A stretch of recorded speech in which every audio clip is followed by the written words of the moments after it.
നമസ്കാരം, സമഗ്രയിലേക്ക് സ്വാഗതം. Perfect montessori അക്കാദമിയുടെ നേതൃത്വത്തിൽ ഓണാഘോഷം സംഘടിപ്പിച്ചു. കൂത്തുപറമ്പ് വ്യാപാരി ഭവനിൽ Kerala education council director Satheesan Kollarakkal ഉദ്ഘാടനം നിർവഹിച്ചു.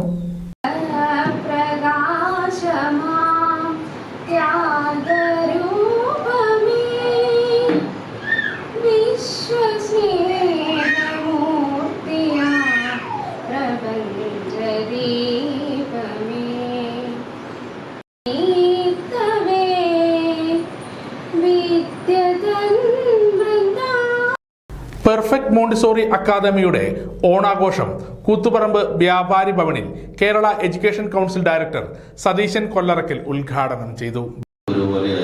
അതിന്റെ ഭാഗമായിട്ടാണ് അദ്ദേഹം പാതാളത്തിലേക്ക് ചവിട്ടി താഴ്ത്തപ്പെട്ടത്. എന്തായാലും നിങ്ങള് ഭാവിയിലെ അധ്യാപികമാരാണ്. അപ്പൊ നിങ്ങളാണ് കുട്ടികൾക്ക് പറഞ്ഞു കൊടുക്കേണ്ടത് മനുഷ്യരെല്ലാം ഒന്നാണ്.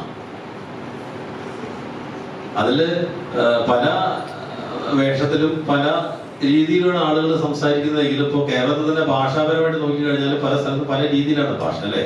ഒരു കൊച്ചു സംസ്ഥാനമായ കേരളത്തില് വടകര സംസാരിക്കുന്ന ഭാഷയല്ല കോഴിക്കോട് സംസാരിക്കുക, ആ ഭാഷയല്ല ഞാൻ ഇന്നലെ പോയ കൊടുങ്ങല്ലൂരിൽ സംസാരിക്കുക. ഭയങ്കര രസമാണ് കൊടുങ്ങല്ലൂർ ഭാഷ കേൾക്കാൻ. തൃശ്ശൂരിൽ പോയാൽ അതിനേക്കാളും ഭയങ്കരമാണ്, അല്ലെ? പക്ഷെ ഇതൊക്കെ നമ്മളൊക്കെ മലയാളികൾ തന്നെയാണ്. അപ്പൊ അങ്ങനെയൊക്കെ ആണെങ്കിലും നമ്മളെല്ലാം മനുഷ്യരാണ്, നമ്മൾ ഒന്നാണ് എന്ന ബോധം നമ്മളുടെ കുട്ടികളിൽ നമ്മൾ ഉണ്ടാക്കിയെടുക്കണം. സഹജീവികളെ ചേർന്ന് നിർത്താനും അനുകമ്പയുള്ള ഒരു മനസ്സുണ്ടാക്കിയെടുക്കാനും നമുക്ക് കഴിയണം. Perfect Montessori academy principal Prabhitha P അധ്യക്ഷത വഹിച്ചു. ചടങ്ങിന് Kerala education council chairman Prathap Monalisa ആശംസകൾ അർപ്പിച്ച് സംസാരിച്ചു. Perfect Montessori academy teacher Shiny സ്വാഗതവും അധ്യാപിക ബിജിന ടീച്ചർ നന്ദിയും പറഞ്ഞു. നടപ്പിക്കാൻ വേണ്ടിയിട്ടുള്ളതാണ്. അപ്പൊ അതുകൊണ്ട് പരമാവധി എല്ലാവരും മാനസികമായിട്ട് ഓണത്തിന്റെ ആശയങ്ങൾ ഉൾക്കൊള്ളുക, ഓണത്തിനെ പരമാവധി മനസ്സുകൊണ്ട് തന്നെ ആഘോഷിക്കുക. ഞാനിപ്പോ ഇവിടുത്തെ പൂക്കളെ ശ്രദ്ധിച്ചു. ഞാനൊക്കെ ചെറുപ്പത്തിൽ പൂടാൻ പോകുമ്പോൾ നമ്മള് ഒരു വഴി ട്രൗസർ കൊടുത്തിട്ടുള്ള മരത്തിന്റെ മുകളിലും പറമ്പിലും അവിടെ ഇവിടെയൊക്കെ ഓടി കയറി എത്ര പൂക്കളാ കൊണ്ടുവരാന്നറിയോ? ഇപ്പൊ ഒന്നുമില്ല. ഇപ്പൊ ഈ തവണ നിങ്ങളൊക്കെ കണ്ടോന്നറിയില്ല, വാട്സപ്പിൽ ഉണ്ടായിരുന്നു റെഡിമെയ്ഡ് പൂക്കളം. കണ്ടിരുന്നോ? നമ്മൾ നേരെ എടുത്ത് നമ്മള് കൊലയിലൊക്കെ ചവിട്ടിയൊക്കെ ഇടുന്നു.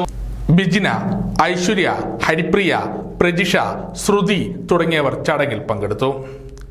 സമഗ്ര ന്യൂസ്, കൂത്തുപറമ്പ.